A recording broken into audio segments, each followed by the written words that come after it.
Hello everyone, कैसे हैं आप सभी लोग। उम्मीद करता हूं कि आप सभी लोगों ने अभी तक के हर एक सेशन को बहुत अच्छे से देखा होगा, उसे एंजॉय किया होगा। और वहां पर हमारा जो मेन लक्ष्य था कि हम अपने आप को कैसे बेहतर करें, अपने प्रॉब्लम सॉल्विंग स्किल्स को कैसे बेहतर करें और कैसे हम लोग एक क्वेश्चन से वो टेक्निक निकालें जो हम लोग बहुत सारी जगह पर अप्लाई कर सकते हैं। आप लोगों ने उस पर भी काम किया होगा। आज हम लोग बात करने जा रहे हैं प्रॉब्लम नंबर 9 की, अपने आप में एक बहुत बेहतरीन क्वेश्चन। और ऐसे क्वेश्चन बच्चों को जब भी नजर आते हैं किसी भी अच्छे एग्जाम में, चाहे फिर वो ऑब्जेक्टिव एग्जाम हो चाहे फिर वो सब्जेक्टिव एग्जाम्स हो, तो ये हमेशा हमें परेशान कर रहे होते हैं। हमें लगता है कि हाँ रे हाँ, ये क्वेश्चन हमारे पास डेरिवेटिव जैसी कुछ बातें कर रहा है, डिफरेंशिएबिलिटी की बातें कर रहा है। बट हम लोग इन क्वेश्चंस के साथ कई बार कंफर्टेबल नहीं होते, है ना। इस तरह क्वेश्चन में दो ही बातें होती हैं। अगर आप कंफर्टेबल हैं तो आप इसको देखते ही चेहरा मुस्कुराहट से भर जाएगा और आप इसको सीधा खत्म सॉल्यूशन करने की ओर बढ़ रहे होंगे। और अगर आप लोग ऐसे क्वेश्चंस के साथ कंफर्टेबल नहीं है तो आप ऐसे क्वेश्चन को देखते ही आगे भागने की कोशिश करेंगे कि छोड़ो, इसके पास बाद में आएंगे। तो आज हम लोग इस क्वेश्चन को तो सीखेंगे, बट साथ में इसके साथ साथ हम यहाँ पर कुछ ऐसी महत्वपूर्ण बातें सीखेंगे जो कि एक बच्चे को इवन बीएससी एमएससी करने के बाद भी परेशान कर रही होती हैं। हम बात करेंगे टेलर्स थ्योरम की। टेलर्स थ्योरम हमें कई बार याद ही नहीं रहती, याद रहती है तो हमें ये नहीं समझ में आता कि उसे अप्लाई कैसे किया जाए। और कई बार हमें तो ये कंसेप्चुअली ही बहुत परेशान कर रही होती है। अगर आप लोग टेलर्स थ्योरम से परेशान रहे हैं जीवन में तो मुझे कमेंट सेक्शन में बताइएगा। और साथ में हम लोग आज इस वीडियो में तसल्ली कर लेंगे कि आज के बाद टेलर्स थ्योरम के बारे में जब भी बात आए तो आप उन बच्चों में आप लोगों का नाम शुमार हो जो चेहरे पर मुस्कुराहट से भर जाते हैं कि हाँ अरे इस पे क्वेश्चन आ गए तो हम निपटा देंगे। ठीक है, चलिए शुरुआत करते हैं। हम चीजें बहुत जल्दबाजी में करने वाले नहीं हैं, हम लोग यहाँ पर चीजों को बहुत आराम से सीखने वाले हैं। हर एक बच्चा जो यहाँ पर इस वीडियो को देख रहा है वो इस चीज को समझ पाएगा, इस थ्योरम को, इस क्वेश्चन को बेसिकली कैसे हमें सोल्व करना है, क्या टेक्निक्स है, वो सब कुछ सीख पाएगा। बस तसल्ली से आराम से बैठकर सुनना है चीजों को।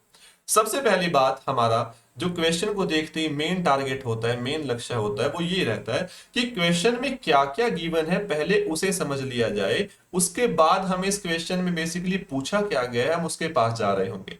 स्टेप 1 के बारे में बात करते हैं।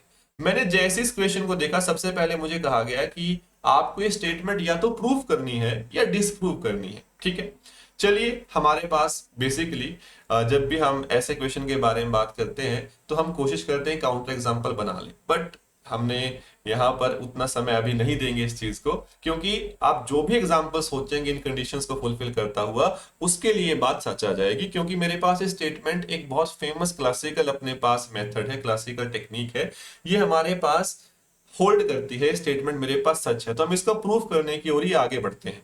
सबसे पहली बात यहां पर गिवन है कि f मेरे पास एक क्लास सी इनफाइनाइट फंक्शन है।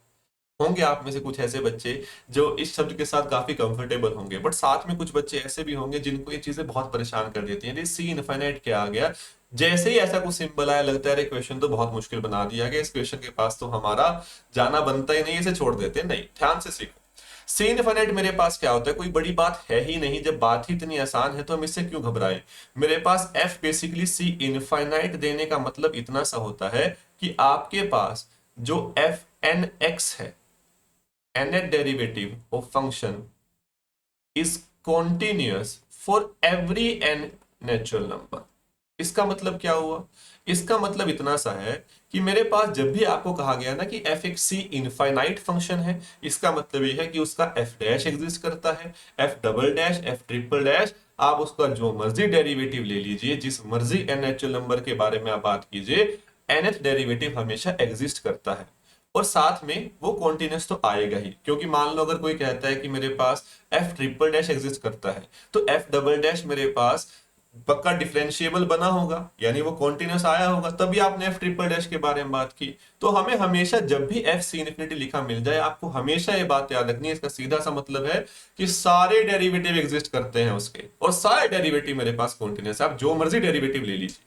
तो पहली लाइन का मतलब समझ में आया हम लोगों को। और x मेरे पास यहां पर गिवन है कि x भाई साहब मेरे पास -1 से 1 में है, यानी हमें किस इलाके में बात करनी है, हमें -1 से 1 के बीच में रहकर ही बात करनी है, क्योंकि सवाल ही यहां पर पूछा गया है। ठीक है, तो हमें कोई टेंशन वाली बात है नहीं।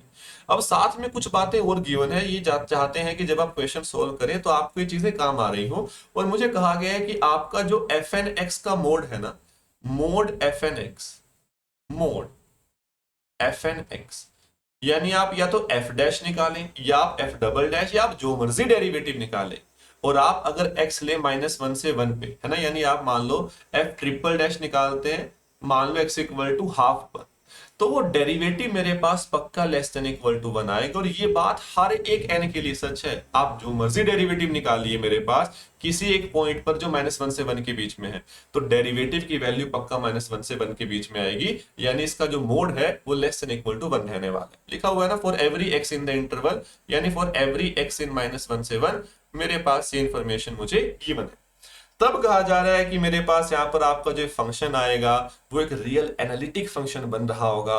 रियल एनालिटिक का मतलब लिखा हुआ है that is it has a convergent power series expansion in a neighbourhood of each point of the interval. अब ये जैसे ही पढ़ा तो दिमाग में एकदम से बात आई कि अरे भाई यहाँ तक तो चलो ठीक था, हम लोगों ने धैर्य बनाए रखा, पेशेंटली चीजों को सुना, बट अभी रियल एनालिटिक किस बला का नाम है? ध्यान से सुनिए। हम लोग यहाँ पर इस क्वेश्चन को डिस्कस इसीलिए कर रहे हैं ताकि आप जब कोई ऐसी नई स्टेटमेंट देखें जिसके साथ आप कंफर्टेबल ना हो, आप उन चीजों के साथ भी कंफर्टेबल होना स्टार्ट करें। एग्जाम में भी कई बार होता है कुछ चीजें आपको डिफाइन करके दे दी जाती हैं, आप लोगों ने हो सकता है बेशक वो अपनी तैयारी में नहीं पढ़ी हो, बट उनको वहां पर भी क्या सोचा जाए, हम लोग उसको भी यहाँ पर साथ में सीखने का प्रयास कर रहे हैं। उसने मतलब बताया है रियल एनालिटिक का। मैं थोड़ा सा और आसान भाषा में बताता हूं जिससे कि आज के बाद ये टर्म आप लोगों को कभी परेशान करे ही ना। मेरे पास हम बात करने जा रहे हैं रियल एनालिटिक की, और जैसे ही मेरे पास ये टर्म आई रियल एनालिटिक, मुझे साथ पे यहां पर याद आई टेलर्स थ्योरम की। क्यों याद आई आप लोगों को अभी कुछ ही मिनटों में बात समझ में आ जाएगी। अब अगर मुझे बात करनी है स्टेप 2 में, तो मैं यहां पर उन की कॉन्सेप्ट्स के बारे में बात करने जा रहा हूं जो कि मुझे इस क्वेश्चन को सोल्व करने में हेल्प कर रहे हैं।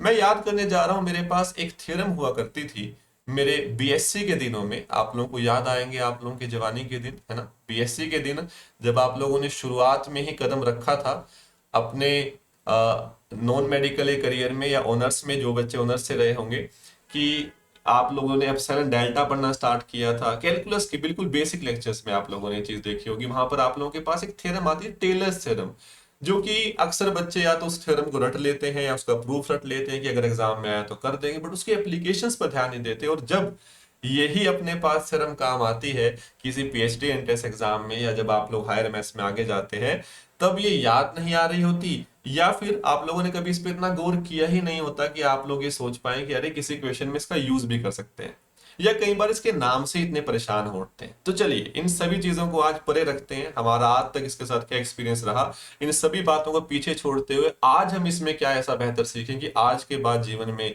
जब भी टेलर्स थ्योरम आए तो हम कॉन्फिडेंटली कह सके अरे ये तो मुझे आती है। टेलर्स थ्योरम कहती क्या है? बड़ी सिंपल सी बात, ये हमें कहती है कि मान लीजिए मेरे पास एक फंक्शन गिवन है, लेट एफ मेरे पास एक सी एन फंक्शन है ऑन एन इंटरवल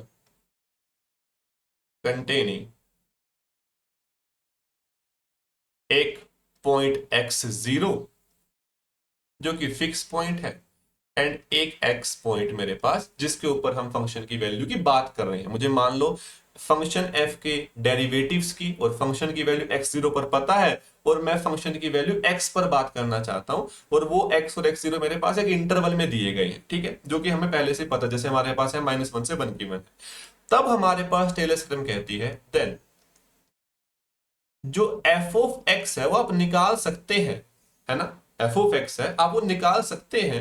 किस तरीके से आप उसे निकाल सकते हैं? कुछ इस तरीके से, आप फंक्शन की वैल्यू निकालिए x0 पर, प्लस फंक्शन के डेरिवेटिव की वैल्यू निकालिए x0 पर, डिवाइड कर दीजिए 1 फैक्टोरियल से। जस्ट एक फॉर्म बनाने के लिए मैं यहां पे 1 फैक्टोरियल ऐड कर रहा हूं, into x minus x0, plus double derivative निकालिए नीचे 2 factorial into x minus x0 का स्क्वायर। अब मुझे पता है कि ये फंक्शन cn फंक्शन है। cn का मतलब क्या होगा? मेरे पास एफ एन एक्स कॉन्टिन्यूस आ रहे होंगे, यानी f dash, f double dash और एफ एन तक मेरे पास nth डेरिवेटिव जो आ रहा होगा वो कॉन्टिन्यूस आ रहा होगा। और हमारे पास हम इसको लेकर जाएंगे कहां तक? So on up to n minus 1 derivative तक मैं बात कर रहा हूं। नीचे n माइनस 1 का फैक्टोरियल, ठीक है, into x minus x0 raise to power n minus 1, plus मेरे पास एक आर एन एक्स आएगा। अब जैसे मैंने लिखा, कई बच्चों को लगेगा कि ये पता नहीं अब क्या शुरू हो गया। थोड़ा सा धैर्य बनाए रखो। हम इसको एक बहुत सुंदर फॉर्म में लेकर जाने जा रहे हैं, जिसके बाद इसकी सारी कहानी समाप्त हो जाएगी। सिंपल सी बात है, अगर f एक cn फंक्शन है, यानी f dash f double dash और f nth डेरिवेटिव सारे एग्जिस्ट करते हैं और कॉन्टिन्यूस आते हैं मेरे पास, है ना। यहाँ पर n ये किसी फिक्स के लिए बात हो सकती है। जैसे मान लो किसी ने कहा f एक c5 फंक्शन है, उस केस में आप टेलर्स थ्योरम यूज करेंगे n इक्वल टू 5 के लिए, यानी f dash f double dash f triple dash f fourth derivative and fifth derivative मेरे पास एग्जिस्ट करते हैं, वो कॉन्टिन्यूस है, और आप यहाँ पर n को 5 लिखकर बेसिकली इस पूरे एक्सपेंशन को वहां पर लिख सकते हैं। ऐसे n6 पे n7 पे हम किसी भी अगर यहाँ पर cn बेसिकली फंक्शन दिया उसके लिए इसका यूज कर सकते हैं। तो आपका जो फंक्शन की वैल्यू आएगी x पर, वो आप इस फिक्स पॉइंट x0 का यूज कर निकाल सकते हैं। बट ये वैल्यू मेरे पास एग्जैक्टली इक्वल बनेगी या नहीं, ये बेसिकली यहां पर ये एक मैंने rnx लिखा, ये हमें बेसिकली थोड़ा सा गाइड कर रहा होगा इस दिशा में। कैसे, ध्यान से सुनिएगा। हमने सिर्फ सिंपल सी बात की कि जब भी आप लोगों के सामने एक फंक्शन आए cn फंक्शन, तो आप उसको हमेशा लिख पाएंगे f of x is equal to summation, जो हमने वो एक्सपेंड करके लिखा था ना, वो मेरे पास कुछ और नहीं, k is equal to 0 to n minus 1 kth derivative at x0, नीचे फैक्टोरियल आ रहे थे तो k factorial into x minus x0 की पावर मेरे पास k, इसकी पावर मेरे पास k, प्लस हमारे पास एक रिमाइंडर टर्म। अब ये रिमाइंडर हमारे पास कई तरह की फॉर्म में हम लोग अक्सर देख रहे होते हैं, बट आज हमें जो तसल्ली से बात करनी है और जो काफी ज्यादा यूजफुल होता है मेरे पास मोस्टली क्वेश्चंस में, वो लैग्रांज फॉर्म ऑफ रिमाइंडर है। ये मेरे पास बनता है क्या कि आप यहां पर ये लेने जा रहे हैं nth derivative of function f at some point xi divided by n factorial into x minus x0 raised to power n for some xi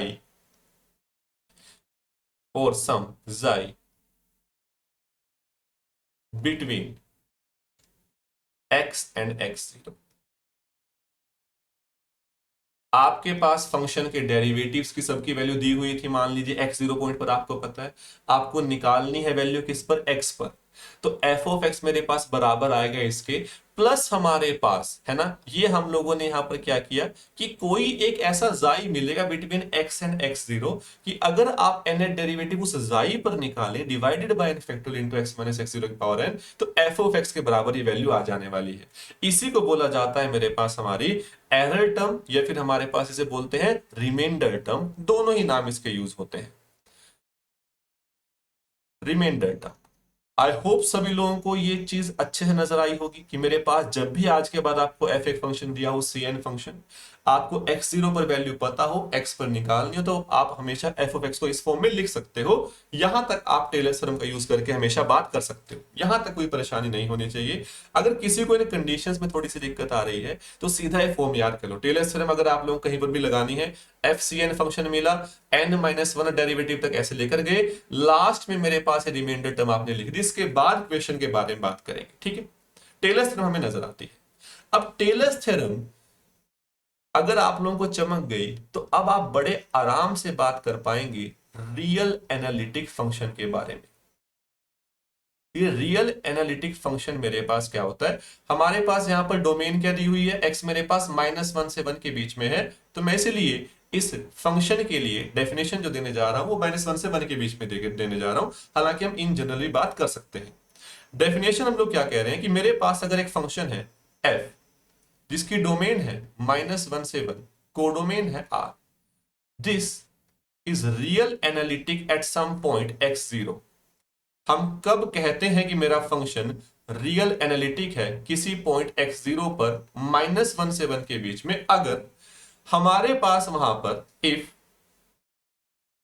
there exist r positive such that for every x in x0 minus r से x0 plus r, यानी x0 के इर्द गिर्द मुझे एक ऐसी symmetric neighbourhood मिल जाए कि मैं वहां से जब भी कोई x लेकर आऊं, हमारा जो f ऑफ x आ रहा है वो बराबर आ रहा है, ध्यान से देखिएगा, किसके, summation k is equal to 0 से infinity f k x0 divided by k factorial into x minus x raise to power k।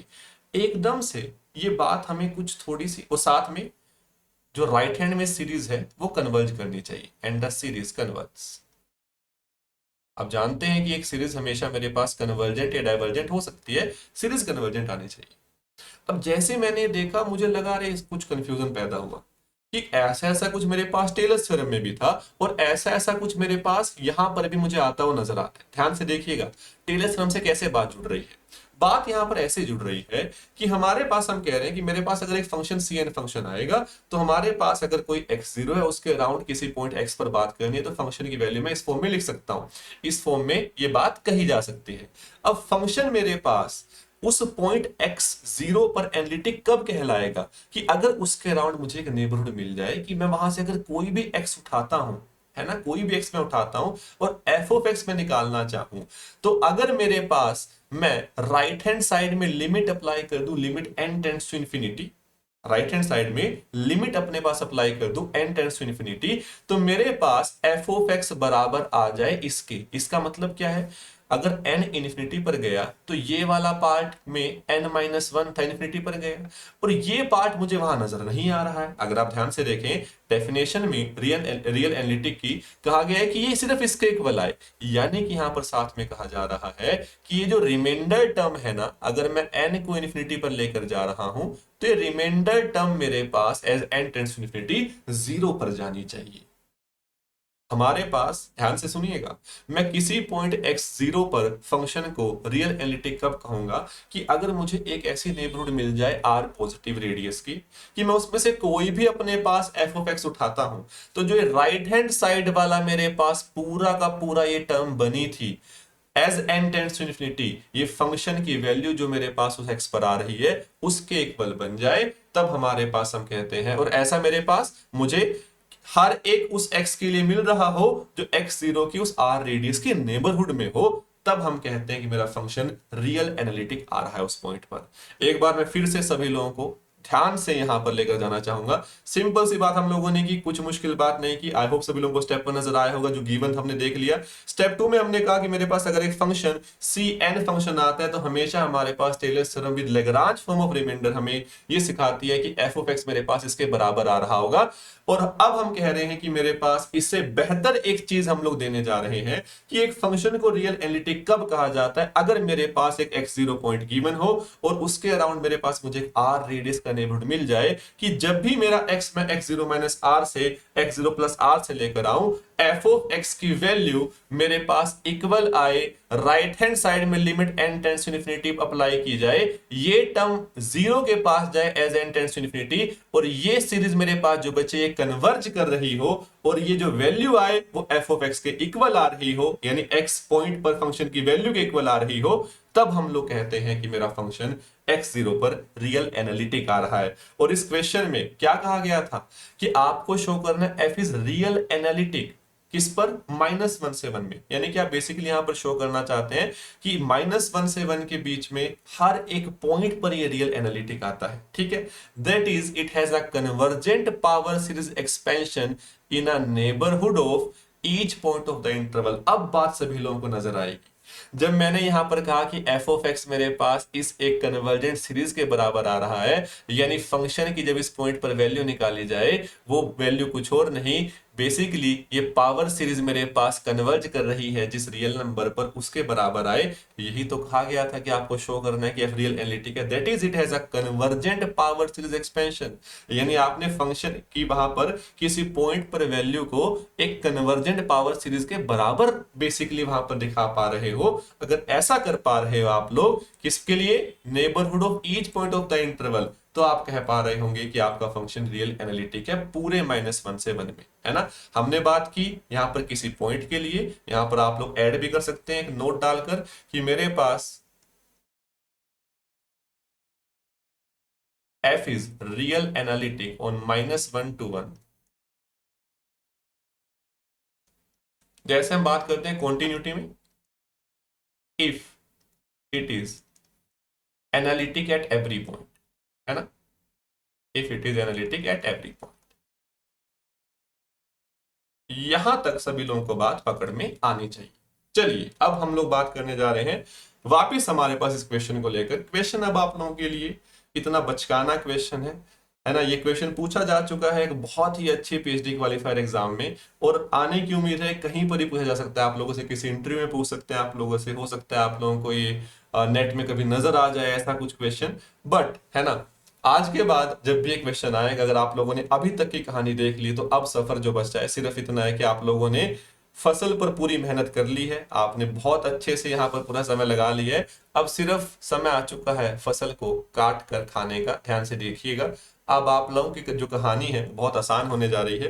कि मुझे क्या क्या गिवन था, मुझे गिवन था फंक्शन एक सी इन्फिनिटी फंक्शन है, बात सही है, मुझे ये बात याद आती है, मुझे दिया गया था। साथ में x मेरे पास कहां से आता है, -1 से 1 में आता है। तो मैं क्या कहने जा रहा हूं कि मुझे अगर ये शो करना है कि ये फंक्शन रियल एनालिटिक आता है बेसिकली -1 से 1 में, तो मैंने पहले एक पॉइंट उठा लिया, मान लो x0 एक फिक्स पॉइंट है इन -1 to 1। ठीक है, ये मेरे पास एक फिक्स पॉइंट मैंने यहां पर उठा लिया। मैं अगर इस पे शो कर देता हूं कि मेरे पास फंक्शन एनालिटिक आता है, तो मैंने तो एक आर्बिट्री पॉइंट उठाया, मैंने x0 कोई भी -1 से 1 के बीच में हो, अगर मैंने इस पे शो कर दिया कि f अपने पास एनालिटिक आता है, रियल एनालिटिक बनता है, तो फिर वो पूरी डोमेन पर हो जाएगा, है ना। सिंपल सी कहानी। मैंने कोई x मेरे पास x0 मेरे पास उठा लिया -1 से 1 में। मैं क्या कह रहा हूं कि मान लीजिए let x belongs to -1 to 1 be arbitrary but chosen fixed element। ये मेरे पास x0 की नेबरहुड में कोई मैंने पॉइंट उठा लिया x। अब मुझे पता है कि हमारे पास जो आपका फंक्शन है वो एक C1 फंक्शन है, वो मेरे पास एक C1 फंक्शन है। f मेरे पास C2 भी है, f मेरे पास C3 भी है। क्यों? क्योंकि f मेरे पास Cn है, C इन्फिनिटी है। अगर C इन्फिनिटी है तो फिर वो C1 C2 C3 सब बन गए। और यहीं पर मेरे पास काम आया, ध्यान से देखिए कि अब मेरे पास अगर FC1 है, F मेरे पास C2 है, FC3 है, तो मैं यहां पर हर एक के लिए क्या यूज कर पाऊंगा, मैं यहां पर हर एक के लिए यूज कर पा रहा हूंगा हमारी जो टेलर्स थ्योरम है। अब टेलर्स थ्योरम में जब मैं यहां पर यूज करूंगा तो मुझे क्या फायदा होगा, ध्यान से देखिएगा। मैं यहां पर कह रहा हूं कि f ऑफ x के लिए, है ना, मैं फंक्शन की वैल्यू पॉइंट x पर निकालना चाहता हूं, f ऑफ x। अब f मेरे पास एक C1 फंक्शन है, तो मेरे पास टेलर्स थ्योरम लगेगी, और एक xi1 ऐसा होगा कि वहां पर आप लोगों को जो वो मिला था x एंड x0 के बीच में, कि वो मेरे पास इक्वलिटी होल्ड कर जाएगी। f मेरे पास C2 भी है, तो ऐसा मेरे पास एक xi2 भी होगा बेसिकली, है ना। हम यहाँ पर क्या कह रहे हैं, इन जनरल मेरे पास हर एक n नेचुरल नंबर के लिए, है ना, यहां पर आप लिख सकते हैं for each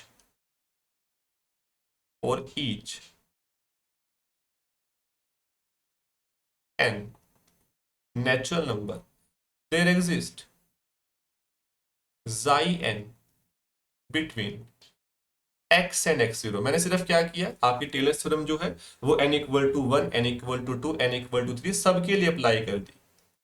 f of x equal to summation k is equal to 0 to n minus 1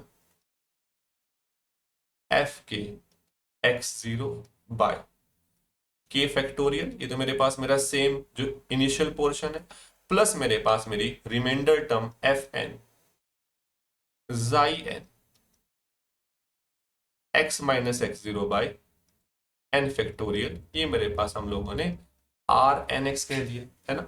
अब आप बेसिकली ऐसा भी कह सकते हो इसको कि आपने बेसिकली f को अगर c इन्फिनिटी है तो आप उसे सी एन मान सकते हो f को, है ना, कि वो सी एन फंक्शन तो पक्का मेरे पास बनेगा, क्योंकि उसका तो हर एक बेसिकली डेरिवेटिव एग्जिस्ट करता है।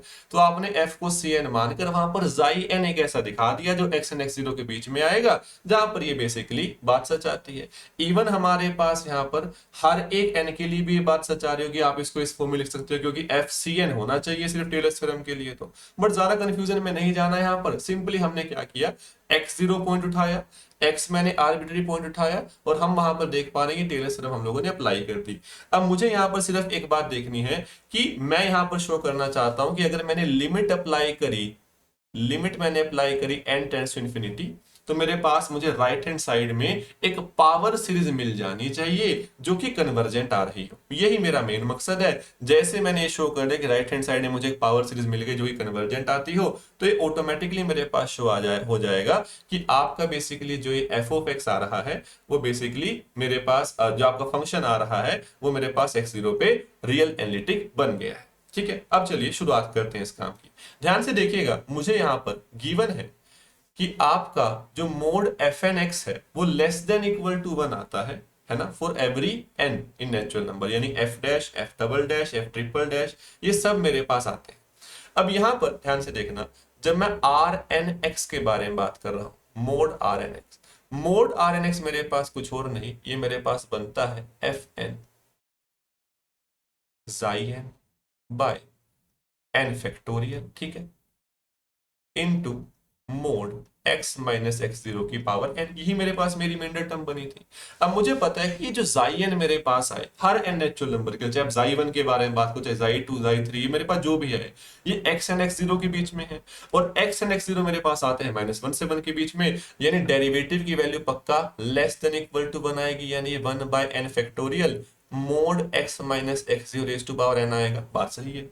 हमारे पास x एंड x0 कहां से आते हैं, x एंड x0 मेरे पास ये दोनों ही जो भाई आ रहे हैं वो कहां से आ रहे हैं, ये मेरे पास आ रहे हैं मेरे इंटरवल से -1 एंड 1। तो क्या मैं ये बात कह सकता हूं कि मेरा जो मोड x माइनस x0 होगा, इनके बीच का डिफरेंस वो पक्का लेस देन इक्वल टू 2 होने वाला है, हाँ या ना? कह सकते हैं, कोई दिक्कत वाली बात नहीं। यानी कि मेरे पास mod x minus x0, mod x minus x zero raise to power n less than equal to 2 raise to power n आ जाएगा, ये भी कह सकते हैं। यानी कि मेरे पास ये less than equal to 2 raise to power n by n factorial बन गया। बात बिल्कुल सही आती है। अब यहां पर एक बात ध्यान से देखिएगा, इस टर्म को हमारे पास अगर मैं समेशन an के बारे में बात करता हूं तो आप लोगों को एक बात याद आएगी, अगर ये सीरीज मेरे पास कन्वर्जेंट आ जाती है then limit n tends to infinity an मेरे पास 0 बनता है। हमारा nth टर्म टेस्ट हमें ये बचपन से सिखाते आया है। अब जैसे ही मैं यहां पर limit n tends to infinity 2 raise to power n plus 1 by n plus 1 का factorial 2 raise to power n into n factorial निकालता हूं, अगर आप इस लिमिट को चेक करेंगे ये मेरे पास बनेगी 2 by n plus 1 limit n tends to infinity यानी 0। अब हमने ये क्या कर दिया, सभी को याद आएगा हमारा एक टेस्ट होता था रेशो टेस्ट, कि अगर आप लोगों ने लिमिट निकाली an प्लस 1 बाय an, अगर वो लिमिट मेरे पास लेस देन 1 आती है तो आपकी सीरीज कन्वर्जेंट बन जाती है, यानी कि summation 2 raise to power n by n factorial series मेरे पास एक कन्वर्जेंट सीरीज आती है।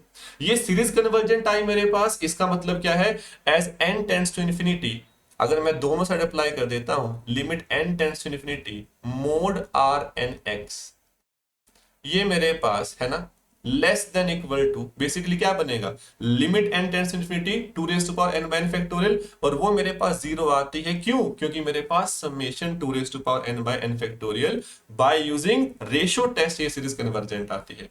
अब मेरे पास ये तो क्या थी, नॉन नेगेटिव टर्म्स की मेरे पास यहाँ पे सीक्वेंस बन रही थी, यानी कि limit n tends to infinity mod r n x मेरे पास 0 आता है, यानी कि limit n tends to infinity r n x मेरे पास यहाँ पर 0 बन रहा होगा। आई होप सभी लोगों को ये बात पकड़ में आती है। इसका मतलब क्या है, अगर आप यहाँ पर लिमिट अप्लाई कर रहे होंगे तो लिमिट अप्लाई करने के बाद मेरे पास जो एफ ऑफ एक्स बनेगा वो summation k is equal to 0 to infinity f k x 0 by k factorial into x minus x 0 की पावर k के हमारे पास बराबर आता हुआ हम लोगों को नजर आ रहा होगा। आई होप सभी लोग साथ हैं, सभी लोगों को ये बात पकड़ में आती है, सभी लोगों को ये बात नजर में आती है। हमारे पास अगर हमने ये शो कर दिया, इसका मतलब है कि आपका जो f है वो एक एनालिटिक फंक्शन बन रहा होगा एट x0। f मेरे पास एक एनालिटिक फंक्शन बन रहा होगा 0, और x0 आप लोगों ने क्या उठाया था, एक आर्बिट्ररी पॉइंट आपने उठाया था। अगर आपने शो कर दिया कि f मेरे पास एनालिटिक है एट x0, तो आपने वहां पर शो कर दिया कि f मेरे पास रियल एनालिटिक मेरे पास आ रहा होगा। आई होप सभी लोगों को यहां तक की बात पकड़ में आती है। और हम लोगों ने मेनली काम क्या किया यहाँ पर, मेनली यहाँ पर अगर आप लोग देखेंगे ध्यान से, तो आप लोगों को सिर्फ मतलब समझ में आना चाहिए कि क्या मतलब होता है रियल एनालिटिक का, कैसे हमारे पास ये जुड़ता है हमारे टेलर्स थ्योरम के साथ। उसके बाद तो सिर्फ आप लोगों ने क्या किया, आपने रिमाइंडर टर्म निकाली, रिमाइंडर टर्म का वहां पर जो गिवन था हमारा बाउंड, उसका यूज किया, और रिमाइंडर टर्म मेरे पास 0 के पास जाती है, आप लोगों ने शो किया। अब यहां पर ये जो मेरे पास सीरीज आ रही है, ये कन्वर्जेंट सीरीज बनेगी, ये एक बार आप लोगों को सोचना है। ये आप लोगों का आज का होमवर्क है ना, बड़ा आसान है, आप ये सोच पाएंगे बड़े आराम से। तो एक बार ये सोचकर मुझे बताइए कमेंट सेक्शन में कि हाँ, आज आप लोगों ने टेलर्स थ्योरम को तसल्ली से सीख लिया, जान लिया। इसमें कहीं पर कोई भी डाउट हो तो आप लोग मेरे साथ कमेंट सेक्शन में हमेशा डिस्कस कर सकते हैं। कहीं भी कोई ऐसी बात आप लोगों को लगे कि जो हमें डिस्कस करने लायक बनती है, हम वो डिस्कस कर रहे होंगे। इसी के साथ आज की इस वीडियो को समाप्त करते हैं। मुझे उम्मीद है कि आप लोगों को इस टॉपिक को सीखकर मजा आया होगा। जिन लोगों ने तसल्ली से इस वीडियो को देखा, उन्होंने इस कॉन्सेप्ट को पूरा तसल्ली से समझा होगा, और आज के बाद वो ऐसे किसी भी क्वेश्चन में, है ना, बिल्कुल परेशान नहीं हो रहे होंगे। अगर आप लोगों को ये क्वेश्चन पसंद आया तो मुझे बताइएगा। हम लोग आने वाले टाइम में इस वैरायटी या कुछ फ्लेवर और साथ में ट्राई कर रहे होंगे, और मेरी कोशिश रहेगी कि हम लोग यहाँ पर वो बड़े आसान आसान क्वेश्चन डिस्कस ना करें। हम लोग वो करेंगे जब आप लोगों का एग्जाम पास आ रहा होगा, जो एग्जाम में कई बार पूछे जाते हैं, बट साथ में हम लोग यहाँ पर अपने आप को मैथमेटिकली चैलेंज कर रहे हो, और कुछ नई बातें और मैथमेटिक्स के क्वेश्चंस में कैसे वहीं पर रुक कर सोचा जाता है, कैसे हमारे पास हम प्रूफ को डेवलप करते हैं, उन टेक्निक्स को भी इंप्रूव कर रहे हैं। तो आज के लिए, अभी के लिए बातों को यहीं पर समाप्त करते हैं। बहुत बहुत धन्यवाद। Thank you so much.